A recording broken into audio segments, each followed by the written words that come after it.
Welcome to another episode of Equity Mates, a podcast where we explore what's possible in the world of investing.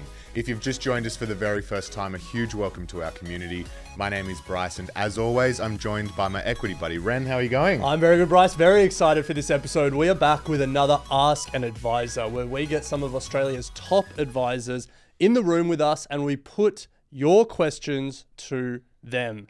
And today we've got a very special themed Ask an Advisor episode. It's all about how couples can manage their finances together. Bryce, you've been married for a couple of years. Yeah. I've been married for about 6 months. So good time to have this conversation, I guess. I guess so. I guess it's never too late. Could have been doing it a bit earlier, but yeah, never too late. Never too late. So if you're listening or if you're watching, grab your significant other, get them headphones in or in front of the computer and settle in as we unpack how couples can work together on their finances. And to help us go through it all, Glen Hare is in the studio with us. Glen, welcome back to Equity Mates. Great to be here. So Glen is founder of Fox Hare and has been working with a large number of the Equity Mates community now over the last couple of years. You've been a big supporter of the show, and if you are listening to this and would like to chat to Glen and the team, head to equitymates.com/advice. There is still a wait list, but you are working through that, Glen, and I think there's just such demand for what you're doing with our audience. We do really appreciate it. Appreciate it. And we've just hired a couple more financial advisors to join the fold, so the more people we can give advice to, the better. Awesome. Well, let's start general. So you mainly work with, wealth accumulators, people in their 20s, 30s, 40s who are still on that wealth building journey. And for people in that time period, for a lot of people, it's the time where they're coupling up as well. So I think For better or worse. Yes. So you'd be seeing a lot of people who are seeing a financial advisor for the first time, but also really dealing with money as a couple for the first time. Yeah. So where do you start there? Yeah, great question. And the reality is one of the biggest financial decisions you will ever make is your life partner.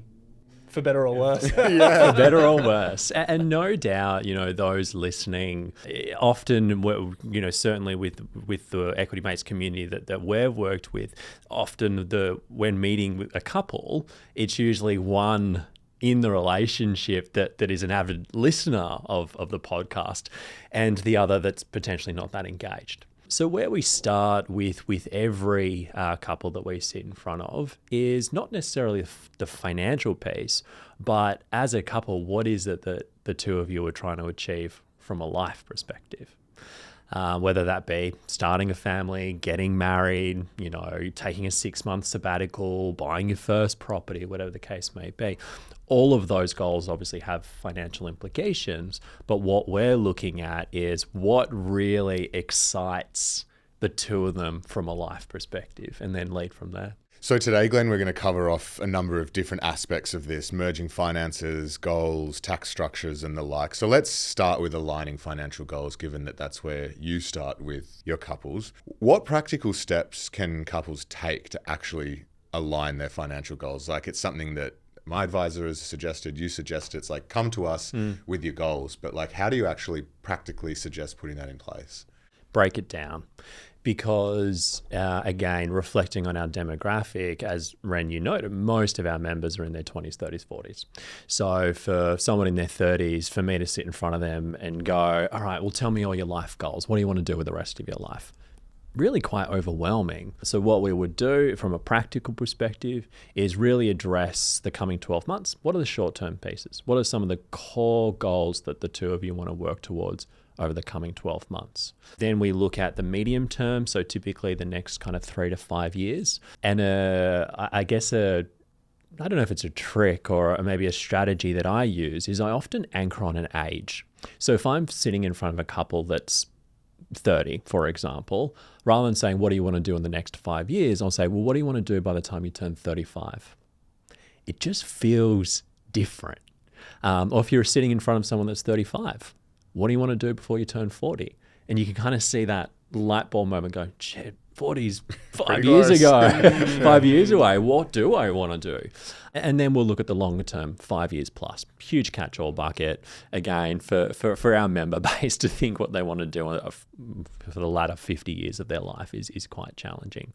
We anchor on the financial goals. So, a lot of the short-term goals from a practical perspective, they're saying, I want to get a cash flow strategy. I want to start investing or build on my investment portfolio. I want to review my super. I want to make sure my insurances are sorted. I want to look at tax minimization strategies. So what we have found is for the couples that we're sitting in front of, a lot of the short-term goals are very foundational. So we often refer to it almost like a financial audit. Like, let's just review everything. And then it's the medium and the longer term where the life goals start to come into play. I want to start a family. I want to buy a house. I want to start generating a passive income. And a lot of the conversation is, okay, well, what do we need to be doing in the short term as a household in order to drive towards those medium and longer term goals? So often when working with a couple for the first time, it's pretty front loaded. Short term's pretty heavy. The medium long term is like, I'm not sure. I just want more choice around what my options may look like. So in that establishing stage, obviously aligning on goals is really important. I imagine the other thing that you've got to do is risk tolerance for both partners, because normally if you're just doing a one-on-one with one client, you assess their risk tolerance as part of this. How do you manage it when the partners have different levels of risk tolerance?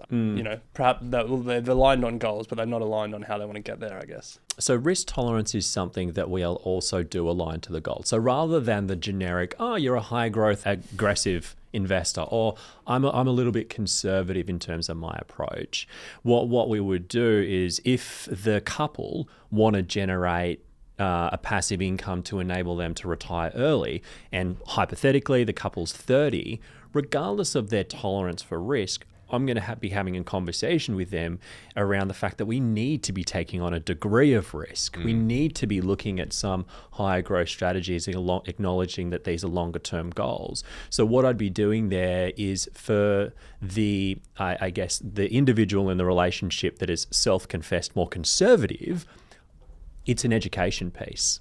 Yep, this is a higher growth strategy, but these are the reasons why that's more appropriate in line with what you've told us is important to you. And to the same token, for the individual that's maybe got a bit more of an aggressive approach to investing, I'd be mindful that they don't necessarily, if they can achieve their goals without taking on an unnecessary degree of risk, then I'd be tapering them back to something that's more appropriate. Or they need bigger goals. Yeah. Or they need bigger goals. Do you ever find yourself having to do like goal adjustment for a lot of couples in terms of adjusting short term, medium term, or just saying, guys, this isn't actually achievable at all? Yep. All the time. Yeah. And I do feel like that is a huge part of what we do. And thinking about my journey as an advisor, 7 years ago, being really transparent, I used to shy away from those conversations. I used to be quite nervous about sitting in front of a couple and saying, hey, what you've shared with me is not possible. For now, my approach and my belief is it's part of my role to be really open, honest, and transparent about what is possible and what is not. And more often than not, it's not so much something is necessarily not achievable, but if it isn't, I would be really clear about that. But it's more around having these trade-off conversations. So, I think about a couple that I literally met with this morning, young couple, 2 young kids, and they want the flexibility of renting and investing in the stock market, but they have 2 young kids, and over the next couple of years, they do inevitably want to buy their own place. But she's originally from Germany, he's from Australia, so there's kind of family obligations to go back to Europe every year, meaning that their travel bill is a little bit higher. So this trade-off conversation between, okay, we may not be able to spend the amount of money that we want to on our dream home, we might need to taper that back to give you the flexibility to be able to head over to Germany, every year or every second year. So it's not necessarily you can't do it, but it's about creating clarity as to what is achievable and what's what's not. So once a couple is aligned on their goals, I imagine we get to the biggest question, or at least in my mind, the biggest question: to merge or not to merge. Yeah, So that is the question. Yeah. So how do you approach this when couples come and see you? My belief is when we start discussing joint goals, there needs to be a degree of teamwork. Be a boss, date a boss, build an empire. Like if you've got one individual that's so focused on the goals and the other that has absolutely no interest, then the chance of you as a household achieving those goals is significantly limited. And this goes even to how we manage our day-to-day banking, like our bank accounts, right? You know, having joint accounts, it's simple, but there is this perception of potentially kind of reduced independence.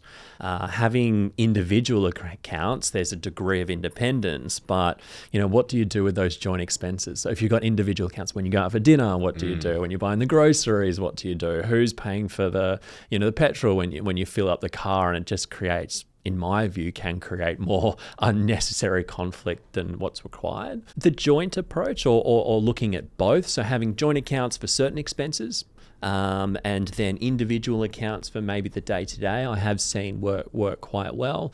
I suppose the downside of that is you maybe do need more accounts than what you would if you had it all merged together. But that does provide a degree of independence, but also ensures there's a degree of alignment from a goals perspective as well. So philosophically, is your starting point merge everything and then have the conversation with the couple to see how they feel about that? Yes. Right. And so that includes, I guess that's just merge everything. So if like investment accounts, all that stuff. Well, hang on. Okay, we'll get to that. Let's just talk spending, banking, saving. I'm just talking, well, even savings. We'll get to that. Okay, so we're not at everything. We're not at everything. We're spending. just talking the day-to-day. So if both partners are working, their pay gets put into the joint account, and then that's the spending account. Yeah. And so where does my golf trip money come from that Harriet doesn't go on? And that Harriet doesn't know about. Yeah. She doesn't know my income. She doesn't think I earn as much as I do. No. So Harriet's not going on the golf trip, but she may be having a girls' weekend away, right? And your golf trip, if you guys are working towards, retiring early or, buying a property, then your golf trip's going to impact their goals. That's the trade-off. So I often refer to, again, when working with a couple, household income, household expenses, household savings, household investments, regardless of, whose name it's in, whether it's individual or both, we're looking at this from a household perspective. So then the next question a lot of people will be thinking about, and I think a lot of people go through, is monetary even split or percentage split? And like if that's contribution to mortgage, contribution to savings for the overall goal, what's your default position on that? Well, there's no split if it's all just going in the same bucket. Good point. Yeah. No. But all right, for people that are not putting it all in the same bucket, how would you answer Bryce's question there? Like even amounts in or percentage of your take-home income? So early in the relationship, I've seen it split many different ways, and sometimes it gets so complicated, then it just becomes, there's so many unnecessary conversations about it, I find. I think there is merit in early in the relationship. If one individual is earning significantly more than their other half and they want to live a certain lifestyle, they wanted to go to the nicer restaurants, they want to stay at nicer hotels when they go away, then it's their obligation to contribute more to that because their partner doesn't have the ability to do so.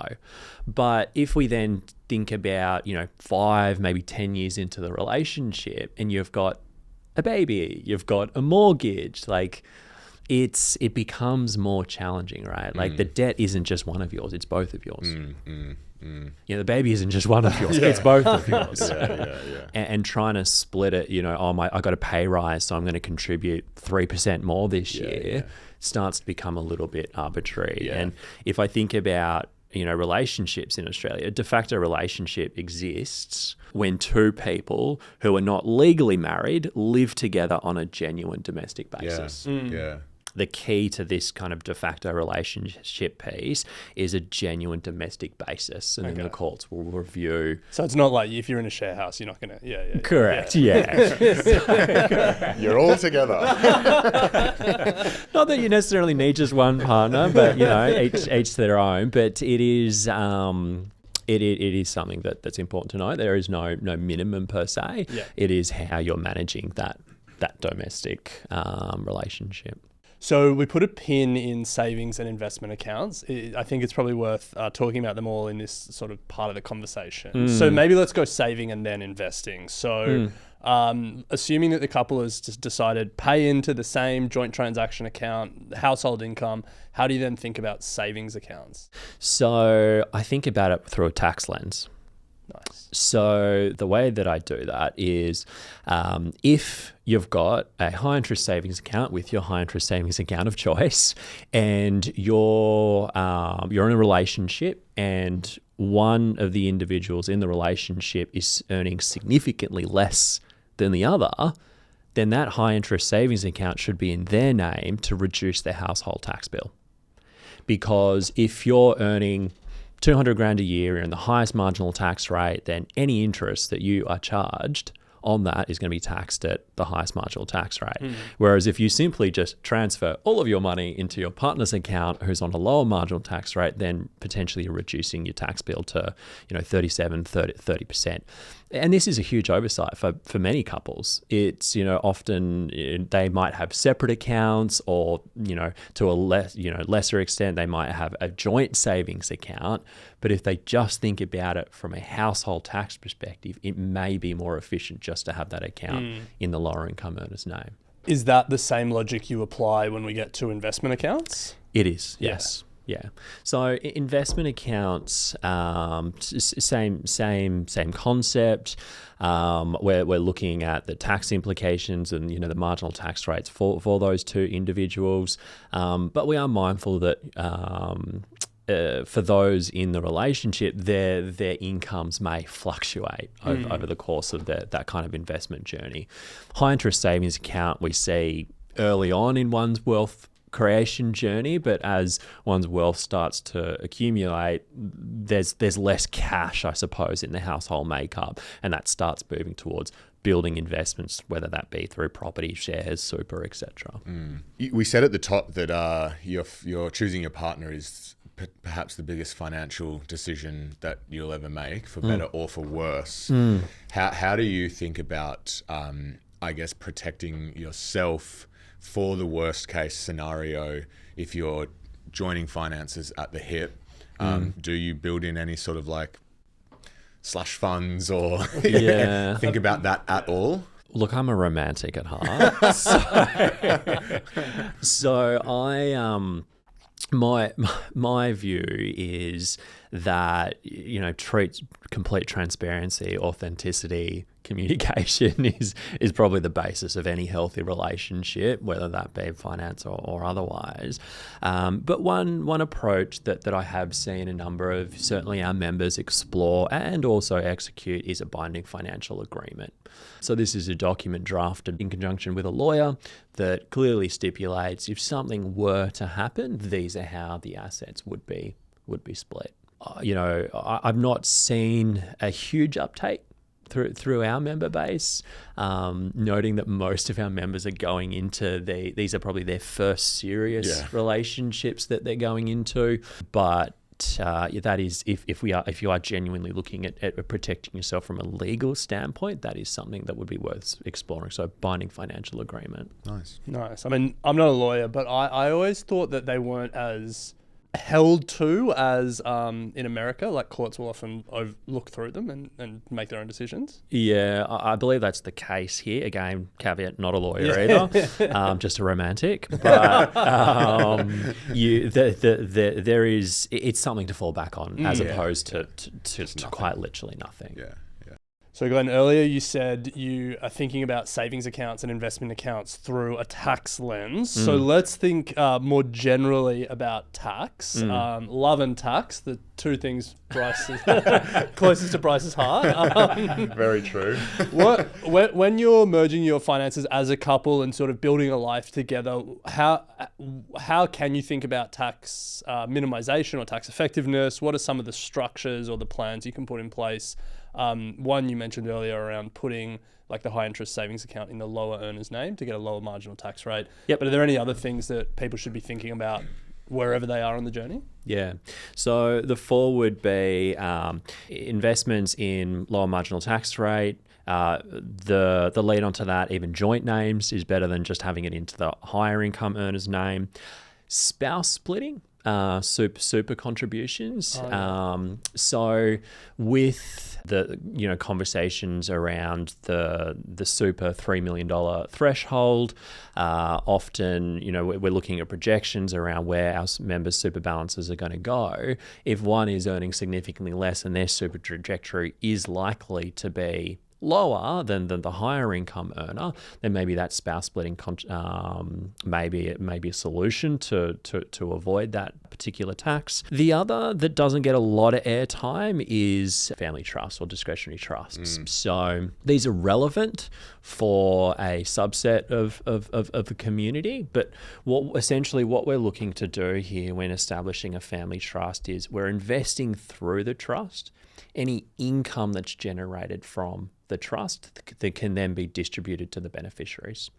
So a conversation that I was having with a member yesterday was both of the individuals in the relationship are in the highest marginal tax rate. So when they invest through the trust, that income will be distributed to them. It's going to be taxed. It makes absolutely no difference. Yeah. If, however, one of the individuals in the relationship was on a lower marginal tax rate, then you could distribute that income through to them. And the trust gives you more flexibility for those that have fluctuating incomes. So if you're in a relationship and as the best as your ability, that one in the relationship is going to continually earn less than the other, then you could argue you may as well just have the investments in their name. Because if you have it through the trust, you'd just be distributing to them forever. Whereas if you've got the investments through the trust and you appreciate that incomes may fluctuate through parental leave potentially, sabbaticals, job changes, whatever the case may be, then the trust does give you that flexibility. The other lead on from that, again referencing the conversation I had yesterday, although they were both in the highest marginal tax rate, their son's 17, about to turn 18. So there's the ability for them to now start distributing income through to their son. And they've got 4 kids. So he's the oldest, so he's the first to turn 18, which they'll be able to distribute to.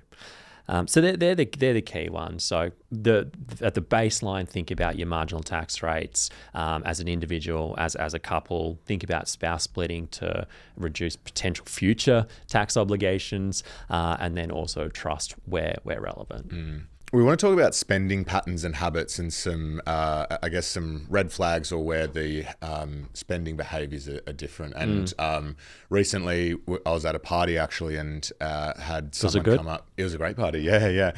And someone came up and we started talking about this, and there was a level of frustration where this couple had aligned on goals, but when they sort of both said we're going to contribute, $700 a month into our savings account, that was dragged down by one partner who was going out and spending more than they'd agreed, and there was just a real sort of locking of horns. Sorry, it can't have been that great a party if this is the conversation. I was literally just thinking the same thing. Maybe it was early on in the night. And were both partners coming up and having this conversation together with you? It was... the other partner wasn't there. Oh, right, okay. Yeah. This is something I feel would be quite common. Yeah. And so how do you address overspending, or when both partners aren't really aligned on what they've sort of set out to achieve? There's always going to be one that's probably more of a spender than the other. That's okay. It's human nature. It's a product of upbringing, our surrounds, etc. So my first comment there would be are they actually aligned on the goal? Like, does this goal actually matter to the person in the relationship that is overspending? The lead on to that is, do they actually understand the impact that their overspending is having on the goals? And I think the latter is, well, both are important. But what I have observed is in couples where, one will kind of manage the money, and potentially, this is generalization, maybe they're more frivolous and because they can see why savings is going to help them achieve X, Y, Z. But if they're not able to articulate to their partner, if you spend an extra $200 per week, that's an extra $10,000 per year, that's going to push back our property goal by 3 years. If they're not able to clearly articulate the implication of that overspending on what they've told or what they've agreed is important to them, then it doesn't kind of mean much. Someone doesn't want to be told just spend less for the sake of spending less without really understanding. And you need to be that specific. Don't say, oh, we need to save $700 a week so we can buy a home. There's no framework with regards to that. But if you said, we need to save $700 a week to buy our first home in 3 years' time, and this will enable us to get there, and if they then overspend, actually, we've just pushed that goal back 12 months, and then if you're able to quantify that, then that's going to be a much more meaningful conversation than we just need to spend less so we can buy a home. Yeah. It's good. Yeah. Hard to do sometimes. Hard to do, but is really, really important. If you don't quantify what the impact of overspending is, it means nothing.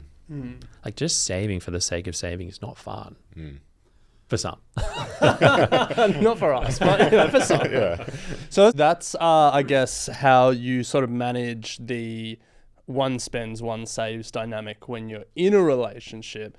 But let's take a step back and maybe go a little extreme, because spending is, in and of itself, isn't a bad thing. It's just, being aligned with your goals and all of that stuff. 100%. But let's talk financial red flags. So for people who are early in a relationship or, are swiping on the dating apps and looking for their person, are there any warning signs that you've seen in clients coming through? Anything that you might say, that's a watch out, or that's a red flag?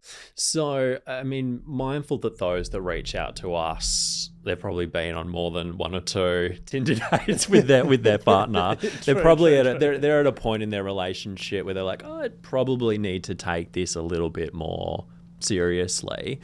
But in terms of red flags, there would be three, I would argue, that probably stand out to me the most.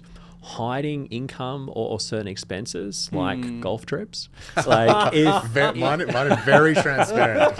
Very transparent. Like, your income and expenses is the basis of any financial strategy that the two of you are going to be working on together. You've got to be open and honest about it, and realistic. Like, if you feel like you need extra cash on a week by week basis to do X, Y, Z, call it out. Don't shy away from it. You've got to be honest. Understanding your partner's relationship with bad debt. So what am I referring to? Credit cards, personal loans, and understanding their willingness to focus on that and, bring that down at a household level, noting the impact that may have on their future goals. And the third would be the reluctance to talk about it. And my caveat to that, though, is money doesn't necessarily need to be the conversation, but the goals do. And the goals are driven by how you have those money conversations. The better you are at defining the goals and making them, smart goals, really specific with dollar figures, and then working backwards from that, and articulating how the financial decisions you're making is enabling, you to take 12 months off to start a family, enabling you to buy your first property, enabling you to, go on an overseas trip every year with your family. That's going to be far more exciting than again, the money conversation. So, Glenn, you mentioned at the top that your role is not just a financial advisor, but pseudo-psychologist as well. And there's no doubt that money can cause a lot of tension in a relationship. Difference in earning capacities, differences in goals, differences in spending. So how do you see this playing out? But I think more importantly, how do you act as like a pseudo-psychologist and sort of help couples work through periods of tension? So often it's the language that we use, and often when working with a couple, regardless of who's earning more or less, I'll refer to household income, I'll refer to household expenses, I'll refer to household goals, I'll refer to household tax obligations, and I find that often helps diffuse, I earn more, so should I be spending more or saving more or whatever the case may be. And the reason why I often reference that the household is because the vast majority of the goals that couples reach out to us to help them achieve are household or joint goals. Yes, they might have individual goals around, I want to do a marathon, or I'm working towards a certain promotion, but the big ticket items when working with a couple, the majority are household or joint goals. So that's how I frame the conversation, and then it takes it away. It diffuses the I do this or I do that, and it's just about how much do we spend at a household level, or how much do we earn at a household level. Yeah, I like that. So Glenn, to help us bring some of these conversations to life, we asked you if you could bring some real life stories or some examples. Obviously all anonymous, but we asked you to bring some of the best and worst examples of how you've seen couples handle money. Maybe let's start with some bad examples, then we can talk about some of the best. So yeah, where does your mind go? The most challenging members that we work with when it comes to love and tax is those that reach out to us because they're the higher income earner and they feel like all of the household financial obligations sit on their shoulders, and they don't want their member to be a part of the conversation. Their partner to be a part of the conversation. Oh, okay. And the reason, their logic is that they're not interested. And just to kind of contextualize that, they're probably not interested. Like, I don't think this individual is doing anything necessarily malicious or anything like that. They just don't care. They don't care about the money. They just leave it to me, and I'll handle it. Why that's really challenging is because the goals that this one individual that we're working with that's part of a couple is, they're all joint goals. Like, they want to start a family together, they want to buy a house together, they want to retire early. Whereas I have absolutely no insight as to the partner's circumstance, like even from a legal standpoint. Like, we can't give advice to someone that's not a Fox Hare member. So we're only seeing one side of the story. And yes, maybe they're the higher income earner, potentially they're the sole income earner. But in terms of, if I again reflect on the household conversation, so one particular member I'm thinking about, married, they have one child, they're trying for a second, and I've never met the partner. So it feels like we've only got one side of the story. And even again, if I think about the tax conversation, I can't advise to invest in their partner's name because they're not a member. The statement of advice is just with the focus on that individual. Correct, yeah. And, even coming back to the basics around spending, maybe the partner's the bigger spender, and that's going to impact the strategy and the goals and things like that. So that makes it really hard. So in that instance, you don't say to the partner that is a client, hey, this is an incomplete exercise unless your spouse comes here and we do this together? Yeah. So we've stopped taking on those types of members. Okay, yeah. Oh. So we have a handful that we've worked with and will continue to work with and support the best way we can. But we are really transparent that, unless your partner is a part of the conversation, we are not seeing the full picture. They still see value in what we do just for them. But I genuinely believe that they would be in a better position if we got the opportunity to sit down with both of them. Those conversations are ongoing conversations, and my hope is that at one point they'll bring their partners to the table. But moving forward, and this was a decision we made a number of years ago now, when working with a couple that are in a genuine domestic relationship, that we would want to work with both.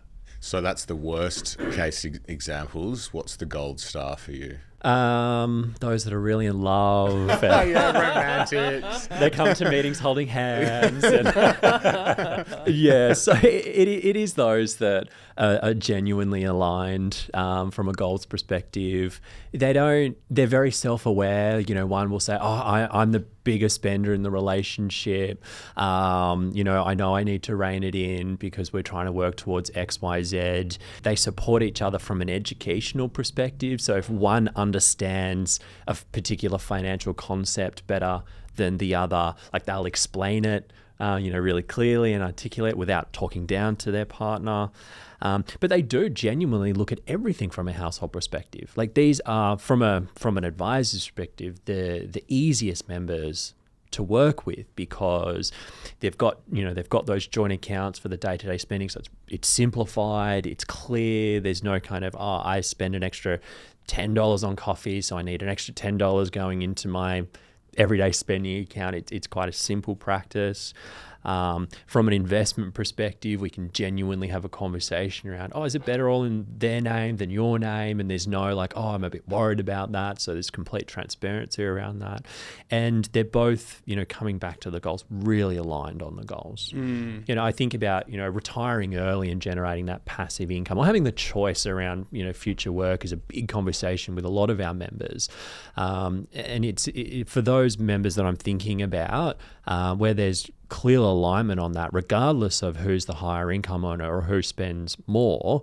If that is something that's genuinely important to them, they're really aligned as to what they both need to do in order to get there. Love it. So while you're thinking about real stories, I'm wondering, you've mentioned transparency a few times. Have you ever had a situation where you've got each partner's spending and transactions and you've done all the work, and then without realizing it, you've sat them down as a couple and just revealed some big spending or income secret that one partner was trying to keep secret and you had no idea was a big reveal? Not so much income, but I have seen it from a spending perspective. Often it's the individual that thinks they're the saver in the relationship, that when they start adding up all the bits and pieces, are like, maybe I'm not as good at saving as I actually thought I was. Thankfully we haven't seen too many skeletons. You've never had a storm out. No. We have had couples that we've been working with, and then they're unfortunately looking at separating, and then we've worked with them to determine, what are their options around potentially separating their assets. In some circumstances, those conversations have then not progressed, fortunately, and the couple get back together, which is really nice. So it's interesting. I find there actually are financial advisors out there that specialize in those that have been divorced. So genuinely their entire business is focusing on I guess, divorcees. I feel like we're almost the complete opposite. I feel like we're one of the few firms that works with those that are at very, very early stages of their relationships, just reflective on the demographics. So that's nice. Yeah. It is nice. Yeah, it's probably a more positive day-to-day experience. Yeah, totally. So Glenn, as we wrap up today, I think one great thing about this conversation is couples, wherever they are in their relationship and wherever they are in their financial journey, there's a lot of things that they can take away. Even if they're not perhaps advice ready, they can sit down and start talking to their partner around goals. They can think around joint accounts and putting accounts in different names. I guess the question to wrap this up is, when is the right time for couples to come and seek advice, be it from you or from other advisors? Is it an age perspective? Is it proximity to goals? Is it time in relationship? When do you think couples should say, now is the time to bring a third person in here with some expertise? We need a psychologist. Bring a third person. That conversation could go many different directions. We've spoken a lot about goals today, and that is the key. When you are starting to have conversations around working towards something that's fairly significant, that is a joint goal, that is when you should genuinely be having conversations around joining finances in some way, shape or form. Starting a family, it takes two to tango. Buying a property, that mortgage is going to be in both your names. If you're both driving towards generating a passive investment income in order to retire early, then you both need to be, again, working towards that goal. Otherwise, one's going to be retiring in their, 40s and the other's going to be, still slogging away. So for us is when there's an alignment on goals, or when you believe that that's when you're going to start having those conversations about joint goals, is the right time. Love it, Glenn. Well, it's been great to have you back. Loved chatting through all of that, and I'm sure there are a lot of people listening who would like to speak to you guys about the position that they are in. So if you would like to speak to Glenn and the team or any of our other advisors, head to equitymates.com/advice. There's a form there. Fill that in and we'll make sure we connect you with the most appropriate advisor. But Glenn, thank you so much. We really do appreciate it. No problem at all. Thanks, Glenn. I will say this about investing. Everything you do learn is cumulative. What I learned at 20 is useful. Equity.